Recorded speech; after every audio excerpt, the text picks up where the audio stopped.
What is abortion? Abortion is a medical term for any interruption of a pregnancy, before a fetus is viable, but it is better to speak of these early pregnancy losses as spontaneous miscarriages, to avoid confusion with intentional terminations of pregnancies. Spontaneous abortion is when a fetus born before this point is considered a miscarriage, or is termed a premature or immature birth. Spontaneous miscarriage occurs in 15% to 30% of all pregnancies, and arises from natural causes. A miscarriage is an early miscarriage, if it occurs before week 16 of pregnancy, and a late miscarriage if it occurs between weeks 16 and 24. Therapeutic abortion. Performed to preserve the health of life of the mother. It can be induced for medical reasons or an elective decision to end the pregnancy, example, prevent the birth of a deformed child or child conceived as a result of rape or incest. Elective or induced abortion. A procedure intended to terminate a suspected or known intrauterine pregnancy. The uterus is the only place where a pregnancy can develop and progress to full term, and to produce a non-viable fetus at any gestational age. Types of miscarriage. Threatened miscarriage. Symptoms of a threatened miscarriage begin as vaginal bleeding, initially only scant and usually bright red. A woman may notice slight cramping, but no cervical dilatation is present on vaginal examination. Imminent or inevitable miscarriage. A threatened miscarriage becomes an imminent, example, inevitable, miscarriage if uterine contractions, and cervical dilation occur as, with cervical dilation, the loss of the products of conception cannot be halted. A woman who reports cramping or uterine contractions is usually asked to come to the hospital or office, where she is examined. A clinical pregnancy is complicated by both vaginal bleeding and cramp-like lower abdominal pain. Complete miscarriage. In a complete miscarriage, the entire products of conception, fetus, membranes, and placenta, are expelled spontaneously without any assistance. The bleeding usually slows within 2 hours and then ceases within a few days after passage of the products of conception. Because the process is complete, no therapy other than advising the woman to report heavy bleeding is needed. Incomplete miscarriage. Part of the conceptus, usually the fetus, is expelled, but the membranes or placenta are retained in the uterus.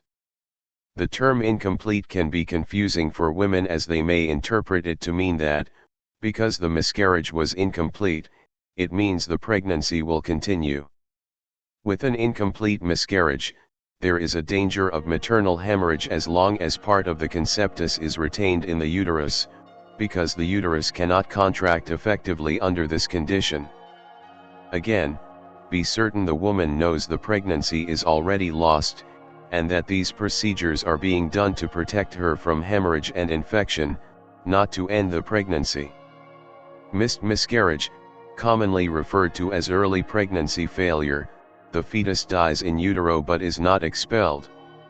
A missed miscarriage is usually discovered at a prenatal examination when the fundal height is measured and no increase in size can be demonstrated, or when previously heard fetal heart sounds can no longer be heard. A woman may have had symptoms of a threatened miscarriage like painless vaginal bleeding, or she may have had no prior clinical symptoms.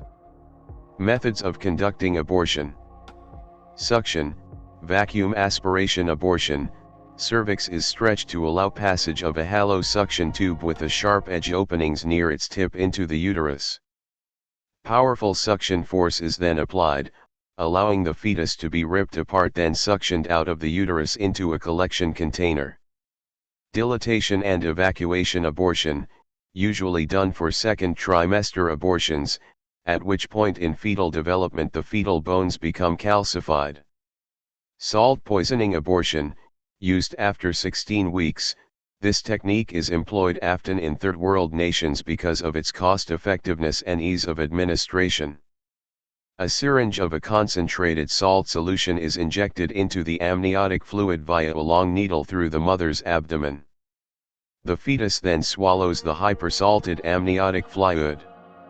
The fetus struggles and sometimes seizes until dead within usually an hour. The mother typically then delivers a dead fetus within 1 or 2 days. The fetal skin upon delivery have been chemically burned away, usually presents as a glazed red surface. Partial birth abortion, used in well-developed second and third trimester pregnancies. Hysterotomy abortion, identical to a cesarean section delivery, except the objective there is to deliver a dead fetus. Prostaglandin abortion, hormone is administered to the pregnant woman into the amniotic fluid or by vaginal suppositories. It induces violent premature labor contractions, thus expelling the fetus, which usually dies in the process of delivery. Risk factors. Advanced maternal age. If you are 30 years old, there are 9 to 17% of risk. 35 years, 20%. 40 years, 40%. 45 years, 80%. Previous spontaneous abortion, previous successful pregnancy, 5% risk. 1 miscarriage, 20%. 2 consecutive miscarriages, 28%. Greater than 3 consecutive miscarriages, 43%. Medications and substances, smoking, heavy smoking, greater than 10 cigarettes per day, vasoconstrictive and anti-metabolic effects of tobacco smoke. Moderate to high alcohol consumption, greater than 3 drinks per week. NSAIDs use, acetaminophen, abnormal implantation and pregnancy failure due to antiprostaglandin effect. Mechanisms responsible for abortion, not apparent. Community and family responsibility. Provide maternal support, comfort, and care. Provide moral guidance to help in decision making. Provide an environment that will promote love and social harmony.